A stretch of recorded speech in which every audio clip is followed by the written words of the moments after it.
memang tidak ada kekuatan pemaksa, apalagi kalau itu berkaitan dengan negara-negara besar. Beliau, maksudnya Bapak Presiden menggambarkan bagaimana kita harus menavigasi hidup kita di antara bukan hanya dua karang, tapi sekarang beberapa karang. Dan itu tidak mudah, karena itu didiskusikan tentang implikasinya ini terhadap keseluruhan masalah keamanan dan perdamaian dunia, tapi juga potensi efek dari perang ini terhadap ekonomi dunia, khususnya yang menyangkut supply, oil, minyak, dan gas. Nah, kita berhitung semua apa efeknya terhadap kita dari sisi itu saja. Tapi juga dari sisi kalkulasi berapa lama perang ini akan berlangsung. Semula Trump mengatakan akan berapa hari, sekarang sudah bicara beberapa minggu. Tapi juga kalau misalnya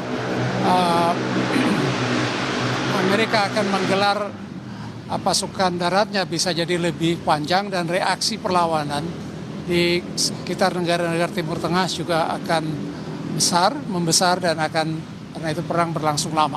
Ini persoalan atau dilema yang kita hadapi, ini dihadapi oleh banyak negara, bukan hanya kita sendiri. Karena itu Presiden menganggap penting untuk mengomunikasikan permasalahan-permasalahan yang dihadapi oleh pemerintah, oleh Presiden kepada kita yang diminta datang pada malam hari ini, tapi juga sebelumnya kita tahu kesempatan briefing oleh Presiden terhadap berbagai kelompok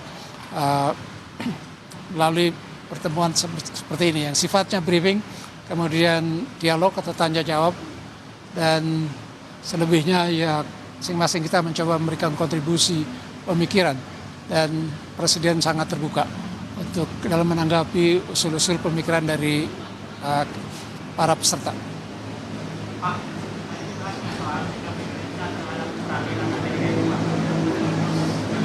Sikap kita, sesungguhnya kalau kita lihat perang ini kan merupakan tindakan sepihak. Bukan perang, ada perang yang dimandatkan oleh PBB. Di Teluk ini sudah ada 3 kali terjadi perang dalam waktu 30 tahun terakhir. Pertama, perang pada masa Presiden Bush senior yang melawan Irak Saddam Hussein ketika Irak menyerbu Kuwait. Yang kedua, perang 2003 ketika Bush junior melakukan agresi terhadap Irak dengan tuduhan Irak memiliki senjata pemusnah massal. Ini yang ketiga. Jadi tragis memang kawasan ini menjadi lahan perang dan perang-perang besar yang membawa dampak besar bagi dunia, karena sumber minyak dan gas banyak berasal dari wilayah ini. Itu yang juga kita harus berhitung, dampak terhadap kita apa. Pak, terkait Indonesia ingin menjadi mediator, secara menjadi mediator itu kan harus bisa dipercaya dua pihak ya Pak ya. Menurut Bapak tadi diberi masukan nggak di briefing, apakah Indonesia mampu menjadi mediator? Kita tidak membicarakan apa Indonesia mampu atau tidak. Itu kan pemikiran awal.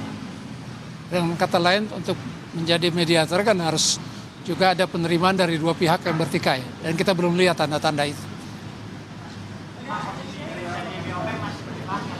Di mana?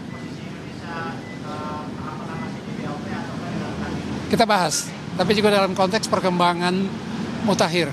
Apakah dengan perang yang berkecamuk di Iran ini akan melemahkan kemungkinan melemahkan posisi dan mandat BOP? Kita akan berhitung lagi dari sisi itu. Terima kasih banyak.